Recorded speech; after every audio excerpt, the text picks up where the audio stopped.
Hi hello guys welcome back to Aadya colourful. ನಾನು Suma friends. ಇವತ್ತಿನ ವಿಡಿಯೋದಲ್ಲಿ ನಾನೊಂದು ಸ್ನ್ಯಾಕ್ಸ್ ರೆಸಿಪಿನ ನಾನು ಶೇರ್ ಮಾಡ್ತಾ ಇದ್ದೀನಿ.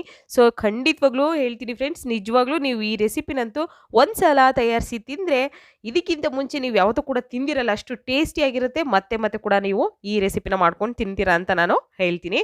ಸೊ ಇಲ್ಲಿ ಒಂದು ಪ್ಯಾನಿಗೆ ನಾನು ಒಂದು ಬಾಣಲೆಗೆ ಅಥವಾ ಒಂದು ಪ್ಯಾನ್ ಯಾವ್ದು ಬೇಕಿದ್ರೂ ಇಟ್ಕೋಬೋದು ನೀವು.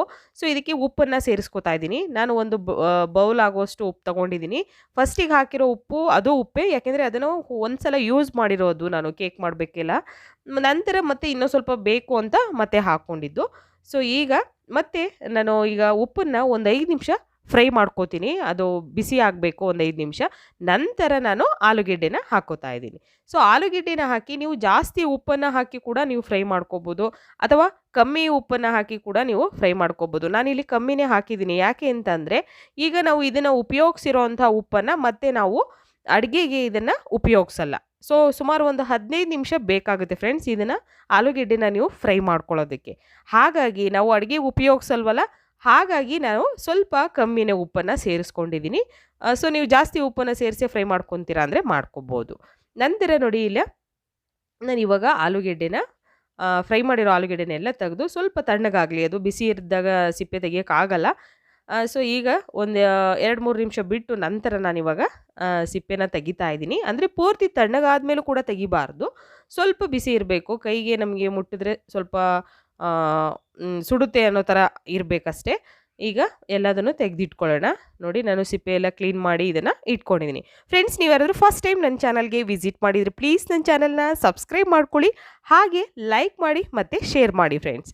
ಇಲ್ಲಿ ಒಂದು ಮಿಕ್ಸಿಂಗ್ ಬೌಲ್ ತೊಗೊಂಡಿದ್ದೀನಿ. ಇದಕ್ಕೆ ಒಂದು ಬೌಲ್ ಆಗೋಷ್ಟು, ಒಂದು ಕಪ್ ಆಗೋಷ್ಟು ಕಡಲೆ ಹಿಟ್ಟನ್ನು ಹಾಕೋತಾ ಇದ್ದೀನಿ.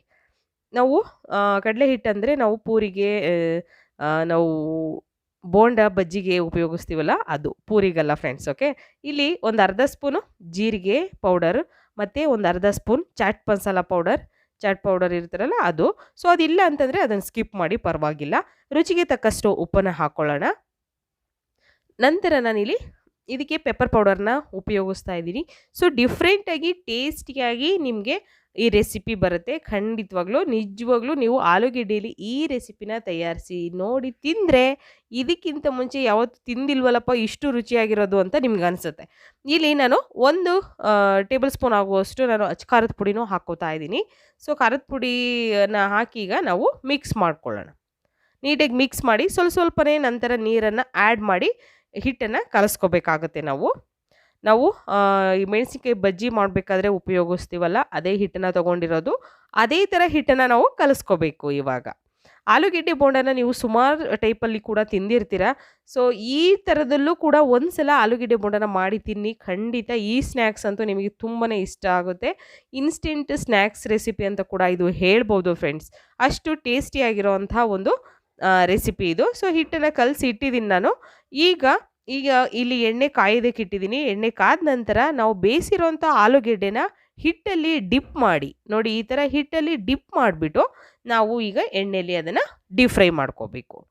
ತುಂಬಾ ಟೇಸ್ಟಿಯಾಗಿರುತ್ತೆ ಫ್ರೆಂಡ್ಸ್. ಖಂಡಿತವಾಗ್ಲೂ ಆಲೂಗೆಡ್ಡೆ ಇಲ್ಲ ಅಂತ ಅನ್ಕೋಬೇಡಿ. ಇದು ನೀವು ಒಂದ್ಸಲ ತಿಂದು ನೋಡಿದಾಗ ನಿಮಗೆ ಇದರ ಟೇಸ್ಟ್ ಏನು ಅಂತ ಗೊತ್ತಾಗುತ್ತೆ.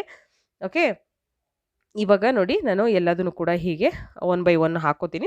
ಸ್ವಲ್ಪ ದೂರನೇ ಹಾಕ್ಕೊಳ್ಳೋಣ. ನಂತರ ಈಗ 2 ಸೈಡ್ನೂ ಇದನ್ನು ಫ್ರೈ ಮಾಡ್ಕೋಬೇಕು. ಜಾಸ್ತಿ ಟೈಮ್ ಏನು ತೊಗೊಳೋದಿಲ್ಲ. ಇದು ಒಂದು 2-3 ನಿಮಿಷದಲ್ಲಿ ನಿಮಗೆ ಈ ಬೋಂಡ ಬಜ್ಜಿ ರೆಡಿಯಾಗಿಬಿಡುತ್ತೆ. ಸೊ ಯಾಕೆಂದರೆ ನಾವು ಫಸ್ಟೇ ಆಲೂಗೆಡ್ಡೆನ ಬೇಯಿಸಿರ್ತೀವಲ್ಲ ಉಪ್ಪಲ್ಲಿ, ಸೊ ಹಾಗಾಗಿ ಇದು ಚೆನ್ನಾಗಿ ಬೆಂದಿರುತ್ತೆ ಫಸ್ಟೇ. ಮತ್ತು ಮೇಲಿರೋ ಹಿಟ್ಟು ಅಷ್ಟೇ ಬೇಯಬೇಕಾಗಿರುತ್ತೆ ಫ್ರೆಂಡ್ಸ್. ಓಕೆ, ನೋಡಿ ಈಗ ನಾನು 2 ಸೈಡು ಅದನ್ನು ಟರ್ನ್ ಮಾಡಿ 2 ಸೈಡ್ ಈಗ ನಾನು ಬೇಯಿಸ್ಕೋತಾ ಇದ್ದೀನಿ. ನಾವು ಮಿರ್ಚಿ ಬಜ್ಜಿ ಎಲ್ಲ ಕೂಡ ಸುಮಾರು ಸಲ ತಿಂದಿರ್ತೀವಿ. ಆಲೂಗೆಡ್ಡೆದು ಅಂದರೆ ಸ್ಲೈಸಸ್ ಕಟ್ ಮಾಡಿ ನಾವು ಆಲೂಗೆಡ್ಡೆ ಬೋಂಡ ಬಜ್ಜಿ ಮಾಡ್ಕೊಂಡಿರ್ತೀವಿ. ಖಂಡಿತ ಈ ಥರ ಒಂದು ಸಲ ನೀವು ಆಲೂಗೆಡ್ಡೆಯಲ್ಲಿ ಈ ರೆಸಿಪಿನ ತಯಾರಿಸಿ ನೋಡಿ ಫ್ರೆಂಡ್ಸ್.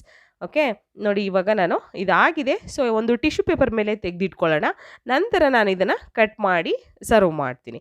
ಹಾಗೆ ಕೂಡ ತಿಂದರೂ ತುಂಬ ಟೇಸ್ಟಿಯಾಗಿರುತ್ತೆ. ಆಲೂಗೆಡ್ಡೆಯ ಈ ರೆಸಿಪಿನ ತಯಾರಿಸಿ ನಿಜವಾಗ್ಲೂ ಇದಕ್ಕಿಂತ ಮುಂಚೆ ನೀವು ಯಾವತ್ತೂ ಕೂಡ ತಿಂದಿರಲ್ಲ, ಅಷ್ಟು ಟೇಸ್ಟಿಯಾಗಿರೋಂಥ ಆಲೂ ಬೋಂಡ ರೆಸಿಪಿ ರೆಡಿಯಾಗಿದೆ. ನೀವು ಟ್ರೈ ಮಾಡಿ. ಓಕೆ, ಬಾಯ್.